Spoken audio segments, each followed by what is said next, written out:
2022 está acabando e eu não podia deixar de contar para vocês quais foram os meus filmes favoritos desse período. Eu selecionei aqui 15 produções, confesso que eu queria ter selecionado até mais. Meu objetivo era reduzir para 10, mas eu assisti tanta coisa boa que eu não podia deixar de fora.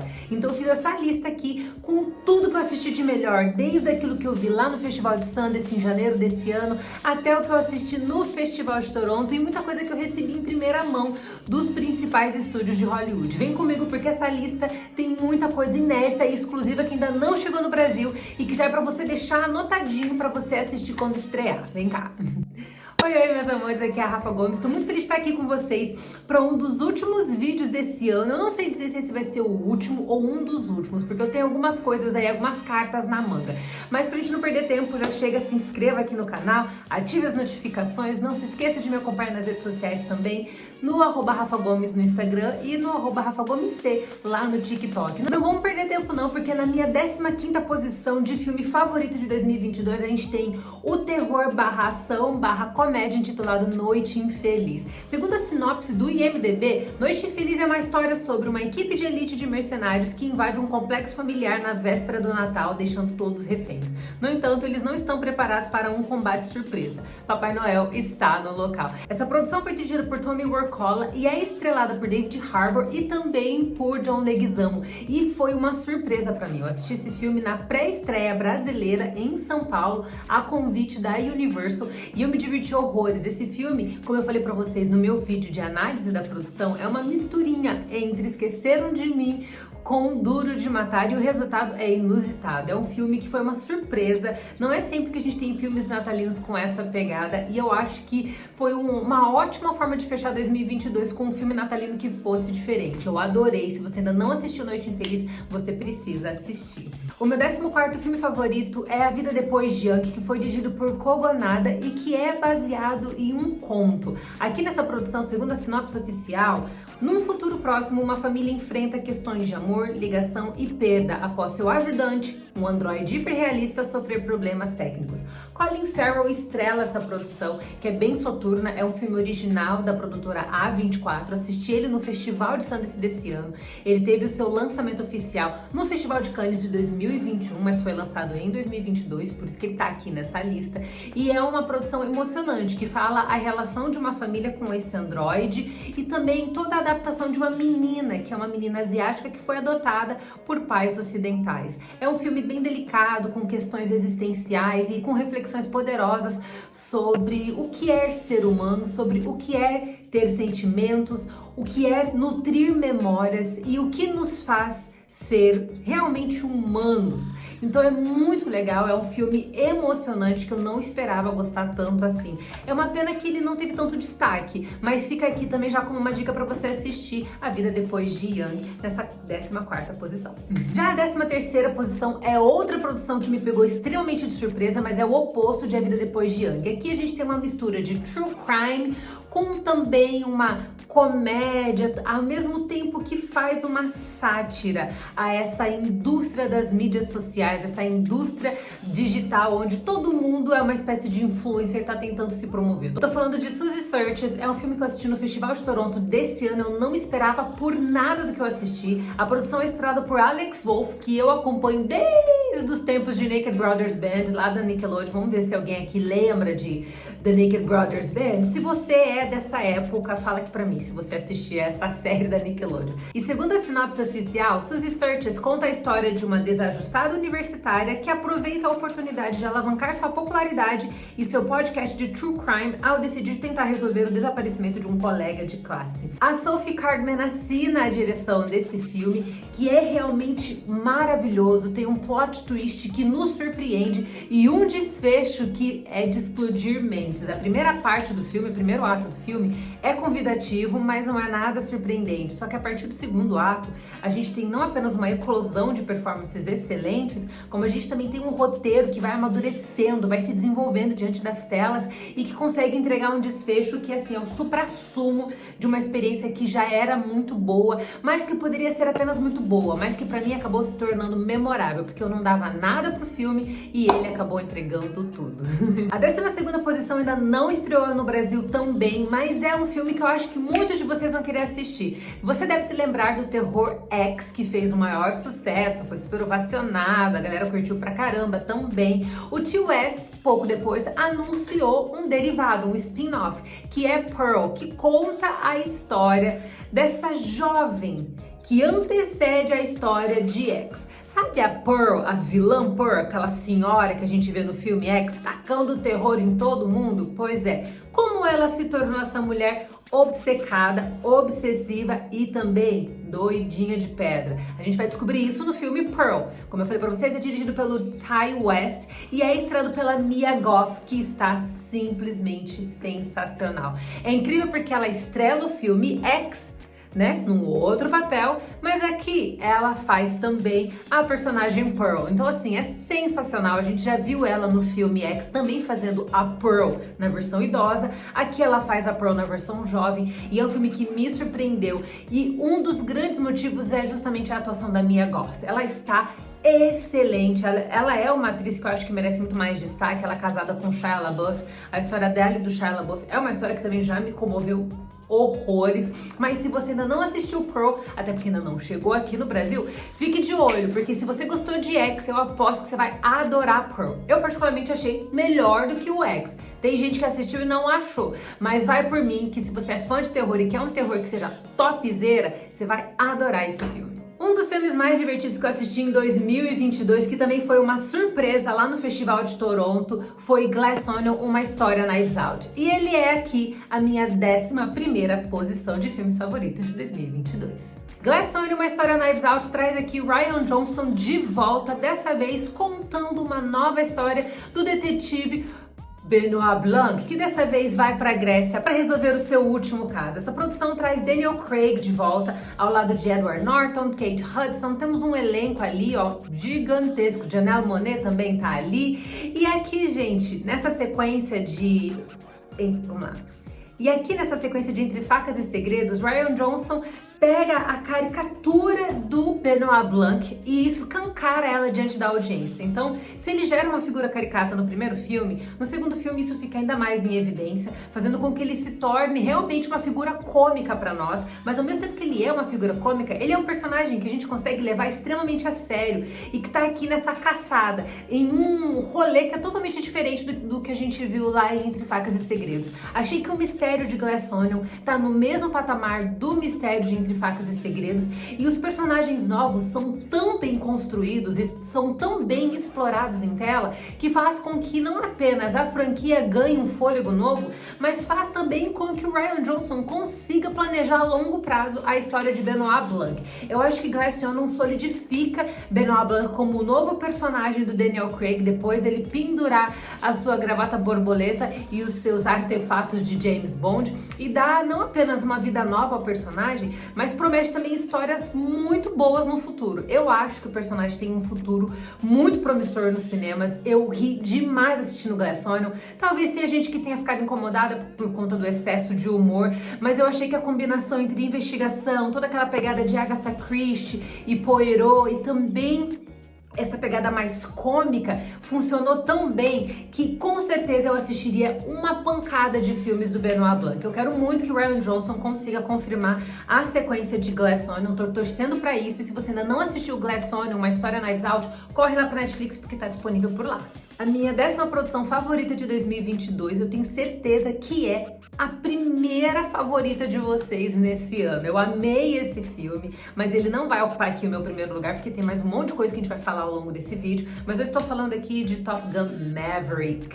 Top Gun Maverick não apenas marca o retorno desse personagem, que é o Maverick, mas também marca o retorno dessa franquia que fez tanto sucesso nos anos 80. A promessa de uma sequência, ela vem de anos e anos e anos. O diretor do original, que é o Tony Scott, chegou a ter diversas conversas com o Tom Cruise ao longo dos anos, mas infelizmente ele acabou tirando a sua própria vida, o que fez com que o projeto acabasse entrando na geladeira. Mas aí ele foi resgatado pela Paramount, e aqui nós temos essa produção que foi dirigida pelo Joseph Kosinski e que aqui na sua sinopse oficial diz o seguinte: após mais de 30 anos de serviço como um dos melhores aviadores da Marinha, Pete Mitchell está onde pertence, ultrapassando os limites como um piloto de teste intrépido e evitando a promoção de posto que o manteria em terra. Essa produção ainda conta com Miles Teller e também a Jennifer Connelly. Miles Teller vive aqui o filho do melhor amigo do Tom Cruise, que faleceu na primeira produção, então a gente tem todo um resgate da história original.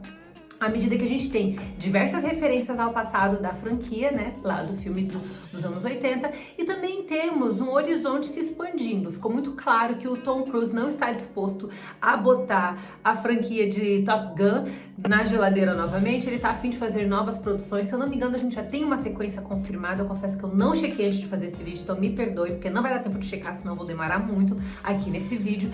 Mas eu fiquei muito feliz com o resultado. Eu acho que Top Gun Maverick foi uma surpresa, é um baita filme de ação, ele entrega tudo aquilo que a gente quer ver, cenas de ação excepcionais, personagens muito bem feitos, dinâmica entre atores que funciona muito bem e tem aquela good vibe do começo ao fim. É um filme que emana esperança, não tem nenhuma cartilha lacradora, progressista, então é um filme muito limpo e eu amei, e é por isso que ele tá na minha 10ª posição. E por falar em filme limpo, a minha 9ª posição é um filmaço chamado O Menu. Por que eu falei por falar em filme limpo? Gente, O Menu é um filme que me surpreendeu. Aqui, ó, segundo a sinopse oficial, deixa eu ler pra vocês, pra gente andar até mais rápido com o vídeo. O Menu acompanha um jovem casal que viaja para uma ilha remota para comer em um restaurante exclusivo, onde o chefe preparou um cardápio farto, com algumas surpresas chocantes. Essa produção foi dirigida pelo Mark Mylod e conta com Ralph Fiennes, tem também Anya Taylor-Joy, que vocês adoram, que fez o Gambito da Rainha, e também tem Nicholas Hoult. Pois bem, eu disse que esse filme é um filme limpo, porque ele também é outra produção que não se envolve com nenhum tipo de cartilha. Fala sobre assuntos importantes também, como assédio, mas tudo isso é feito de maneira extremamente responsável. E todas essas questões, elas fazem parte de um conceito muito maior, muito mais amplo, muito mais surpreendente. O Menu é um filme que, assim, eu sabia que eu ia gostar, mas eu não tinha noção que eu ia amar esse filme. Ele é realmente uma mistura de suspense, tem muito sarcasmo no seu roteiro também. Ele tenta chegar no terror, mas ele não é um terror propriamente dito. Ele flerta com o terror, mas ele fica muito nesse suspense. É uma história um pouco macabra, mas é uma história impressionante, que faz uma crítica social espetacular, e eu aposto que no final de tudo você vai ter uma experiência incrível. É um filme que tem 1h e 47 minutos de duração, se eu não me engano. Não é um filme longo, então assim, já pensa, é um filme bom, é uma sentada rápida e ainda traz uma experiência que vai, ó, explodir sua mente. Vale a pena assistir. Esse filme estava em exibição nos cinemas. Não sei pra qual plataforma ele vai, mas vamos ficar de olho aí, né?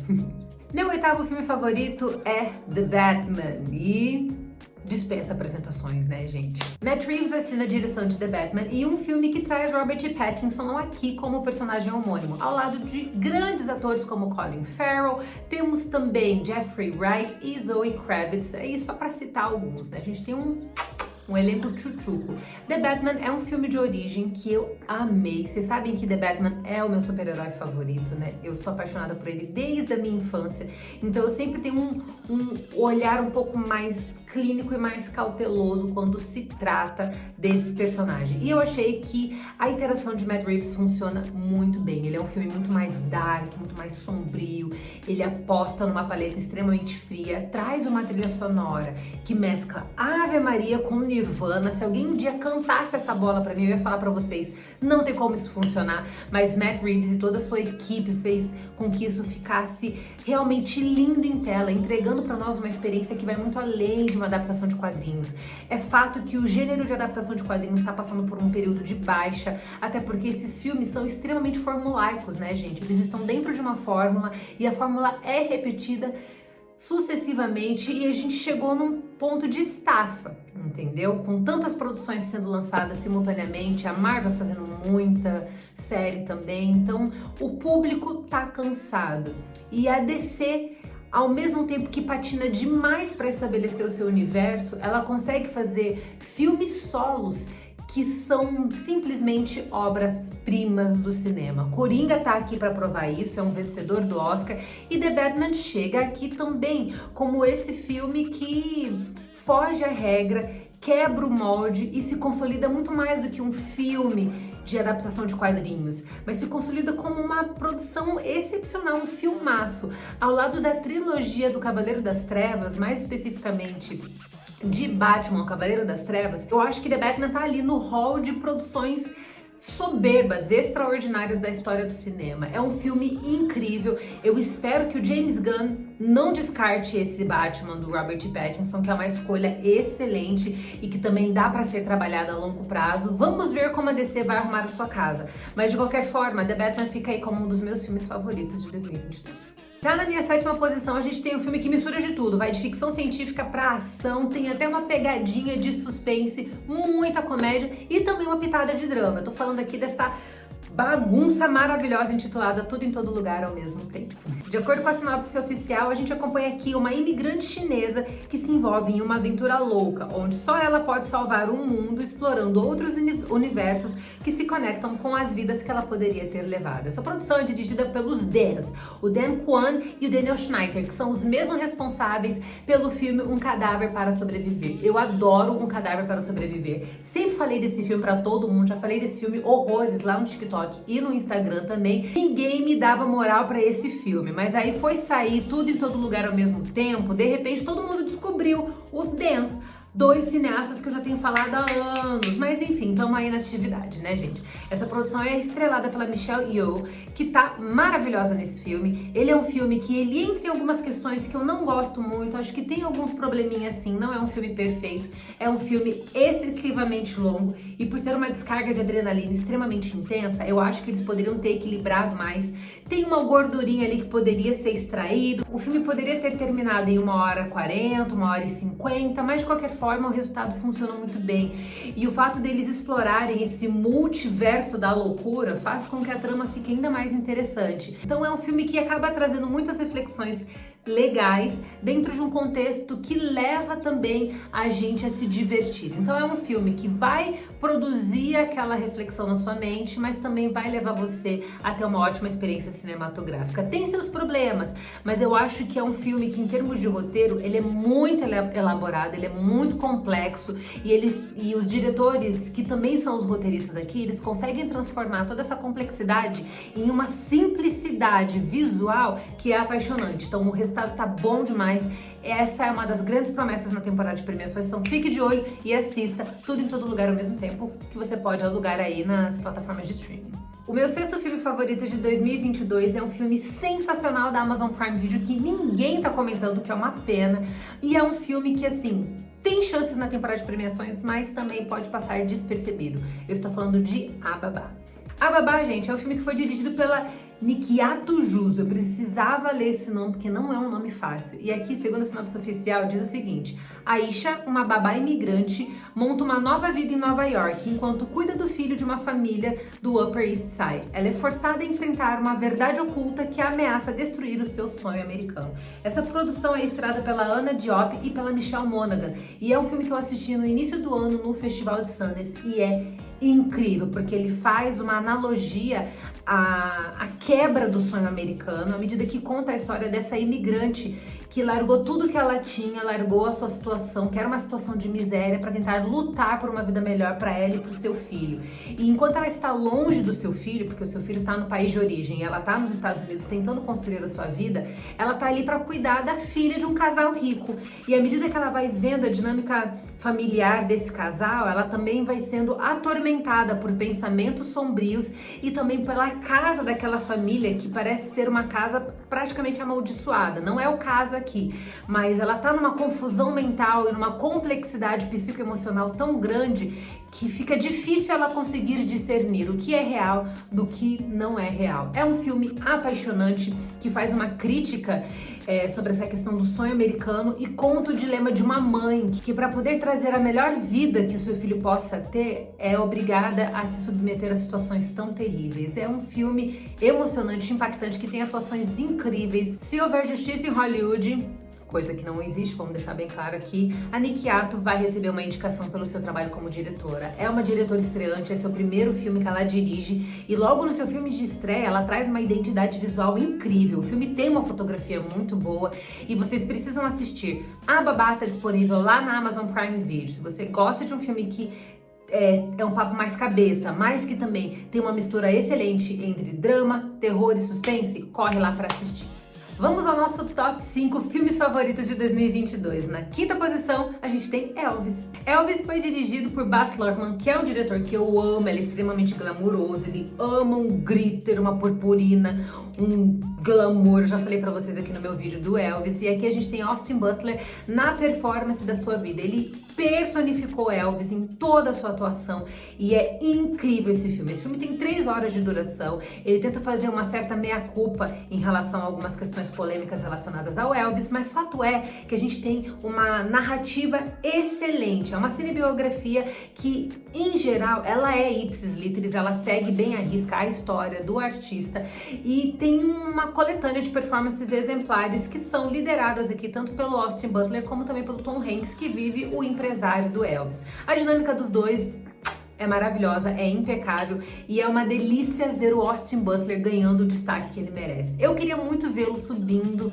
nas escadinhas lá do Dolby Theatre para receber o seu Oscar de melhor ator. Mas o páreo tá duro com o Brendan Fraser aqui no filme A Baleia. Mas o Austin Butler tá incrível no papel do Elvis. Eu espero que ele receba a condecoração que lhe é digna, porque esse filme é um espetáculo visual e ele é impecável do começo ao fim.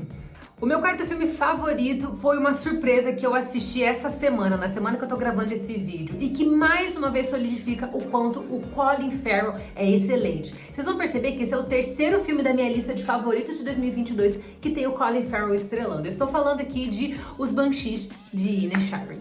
Os Banshees de Inisherin foi dirigido por Martin McDonagh, que é o mesmo responsável por 3 Anúncios para um Crime, que foi um filme que rendeu estatuetas do Oscar tanto para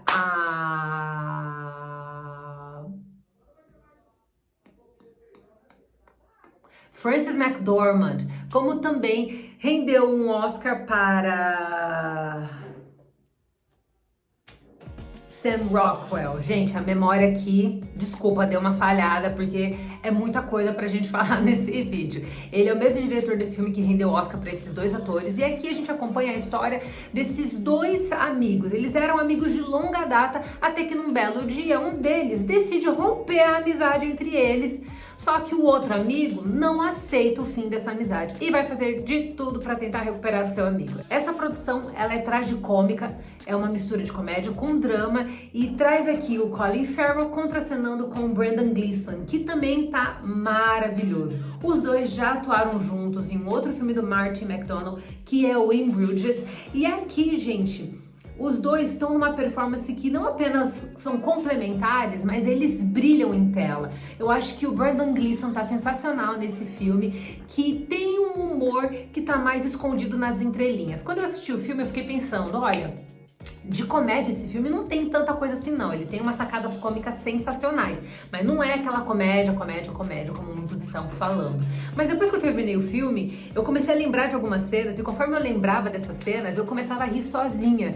E eu fiquei pensando no quanto esse filme é mágico, porque o humor ele está nas entrelinhas e é um humor que quando você está consumindo você não sente tanto, mas que depois ele meio que calca na sua mente, ele firma raízes na sua mente e se torna memorável. Então, Os Banshees de Inisherin é um filme que consegue do nada ao tudo ao longo das suas 2 horas de duração e realmente conquista a gente para uma experiência que é extremamente cativante. A gente está assistindo o filme e, embora o primeiro ato seja um pouco mais lento, a trama ela se desenvolve tão bem, ela vai amadurecendo de forma tão boa e os personagens vão se desenvolvendo de uma forma tão cativante que é impossível você não terminar o filme naquela angústia, doido pra saber o que vai acontecer com esses 2 personagens. E a gente ainda tem personagens coadjuvantes que são muito bons. O Barry Cole, que também tá em The Batman, tá sensacional aqui no papel coadjuvante, que tinha tudo pra ser esquecível, mas a performance dele faz com que esse personagem salte aos nossos olhos e roube a cena nos momentos em que ele aparece. Então, é um filme que foi uma surpresa. Os Banshees de Inisherin é um cinema bom, assim, raiz, sabe? É um filme muito bem feito, ele se passa na Irlanda de 1923 e acompanha essa comunidade idílica, que é uma comunidade pequena, que fica longe do continente, então tudo em volta daquela comunidade é muito vigiado e até essa confusão entre os amigos acaba sendo vigiada por todo mundo ali da comunidade.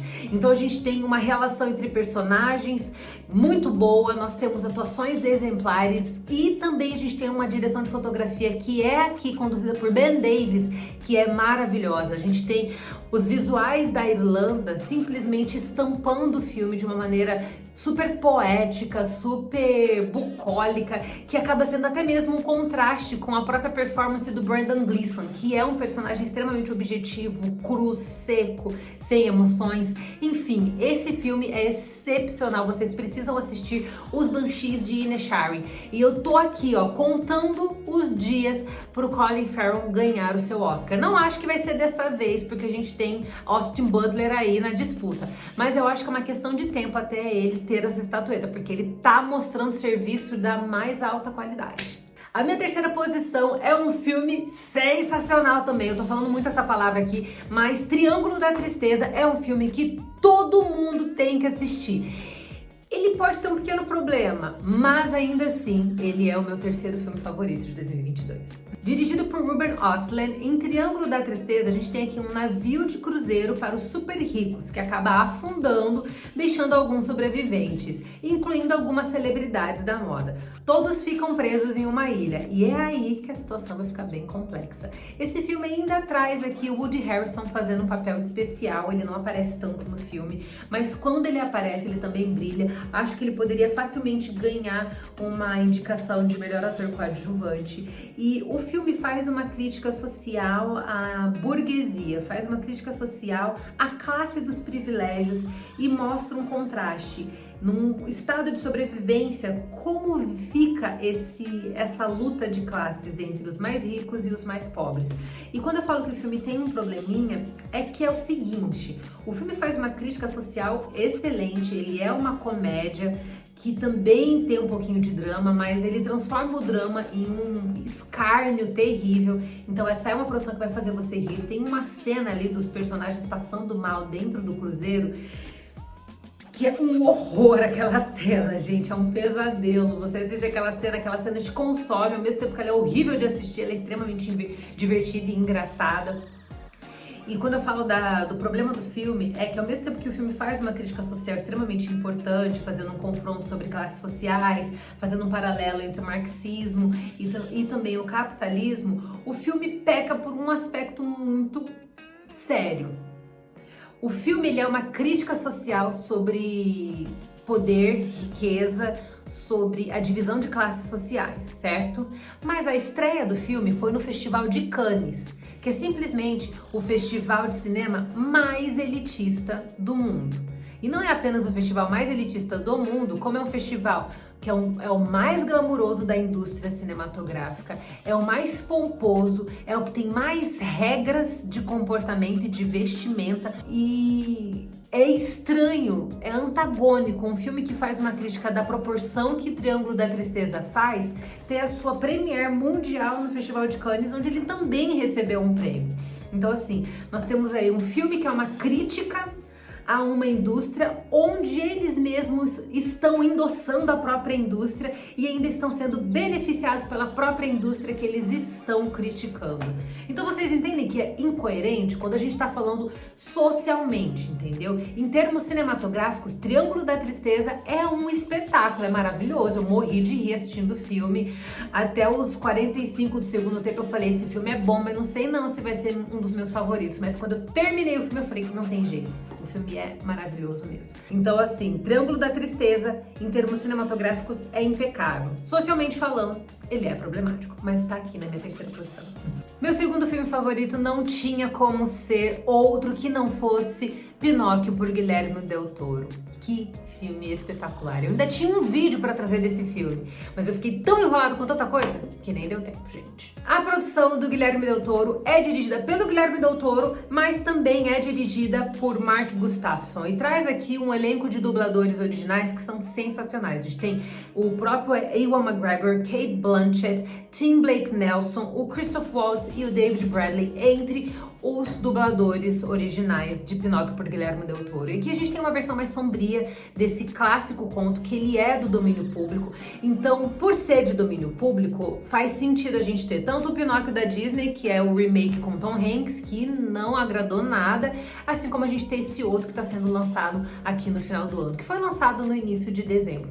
É um filme emocionante, eu chorei muito assistindo esse filme, porque ele é extremamente delicado, ele vai nas raízes do personagem do Gepeto, conta um pouquinho da sua dinâmica com o seu filho, o que faz com que a gente se envolva com a história do Pinóquio de uma forma diferente. Esse é um filme espetacular. Eu poderia ficar horas aqui falando de Pinóquio, mas o nosso vídeo já tá tão longo que eu não quero me estender muito. Eu falei sobre esse filme lá no TikTok e no Instagram, não deu tempo de falar sobre ele aqui no YouTube, mas se você ainda não assistiu Pinóquio por Guilherme Del Toro, você precisa parar tudo que você tá fazendo para assistir.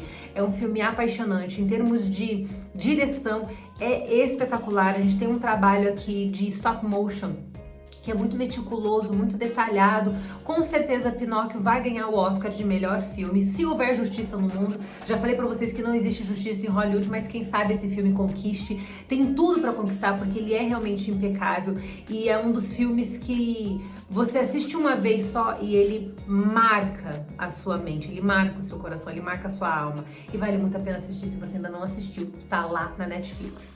Agora sim, o meu filme número 1, o favoritaço de 2022, não tinha como ser outro a não ser The Fabelmans, a cinebiografia de Steven Spielberg. Que filme, meus amores! Que filme! Essa produção, obviamente, é dirigida por Steven Spielberg. Eu assisti ela na sua premiere mundial lá no Festival de Toronto. Foi uma das experiências mais lindas que eu tive na minha vida. E aqui a gente acompanha os The Fabelmans, que seriam os Spielberg. Aqui Steven Spielberg conta a história da sua vida, contando também a história da sua família nesse filme biográfico que é apaixonante. Para ele não colocar o nome The Spielbergs, ele colocou The Fabelmans, mas fica aqui para vocês entenderem que essa é a história ipsis literis dele e da sua família.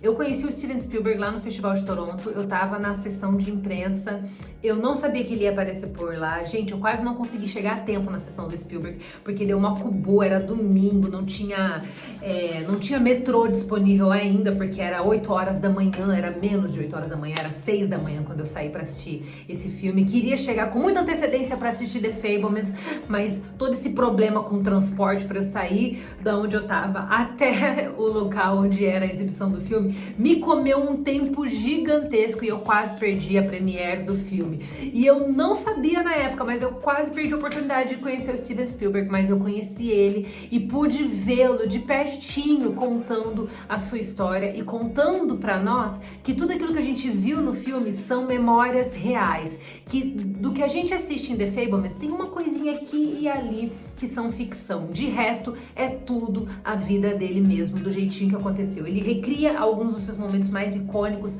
como os pequenos filmes caseiros que ele fazia com a sua câmera Super 8. Ele conta como foi a sua primeira experiência no cinema. É lindo você poder conhecer a história do Spielberg por ele mesmo. Ele fala que o que motivou ele a finalmente fazer a sua biografia foi o fato de que ele estava ali enclausurado na pandemia, estava em quarentena e ele já estava chegando na casa dos 70 anos. Ele disse que ele não queria perder a oportunidade de contar a sua própria história no cinema. And I kept thinking, well, you know, if I'm going to tell a story that I've always wanted to tell about, you know, a coming of age in this very unique family with a very unique mother and father, this may be the best time, with all the time I had on my hands, to sit with Tony and decide to write this on Zoom together, because I didn't know where this was going, and I thought, this is something I got to get out of me now. And I was also of an age where, before any of the vaccines, I was in that vulnerable, you know, in my early 70s then. Eu tô muito feliz dele ter lançado esse filme lá no Festival de Toronto, porque foi um dos melhores momentos da minha vida, foi uma das melhores experiências que eu vivi na minha vida inteira, e eu tenho uma gratidão infinita ao Senhor, porque eu fico tão feliz de ter assistido esse filme do lado do Spielberg, porque não apenas tornou a experiência muito mais única, eu tô arrepiada aqui contando pra vocês, tô um pouquinho arrepiada contando aqui pra vocês, não apenas tornou a minha experiência muito mais valiosa, como fez com que o filme se tornasse ainda mais valioso. The Fabelmans, por si só, é um dos melhores filmes de 2022. Pra mim, é o meu filme favorito de 2022, porque ele é sensível, ele é delicado, É lindo o jeito que ele homenageia os seus pais, as suas irmãs, ao mesmo tempo que ele tem alguns momentos cômicos, ele é muito bem dirigido e ele tem o próprio Spielberg contando a sua história pra gente. Eu acho que não poderia ser de outra forma. E The Fabelmans ainda não estreou no Brasil, ele estreia no início do ano que vem. Quando estrear no cinema, assista, porque The Fabelmans é simplesmente uma das obras-primas mais maravilhosas que eu tive a oportunidade de assistir.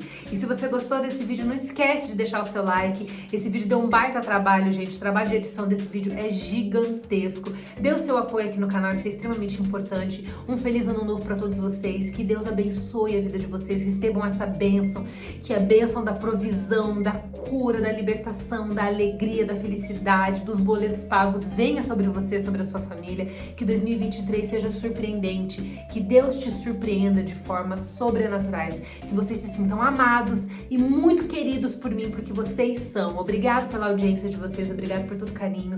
Que venha 2023, um 2023 de paz, de alegria, de conquistas, de vitórias e, é claro, um 2023 próspero. Um beijo enorme no coração de todos vocês e até a próxima.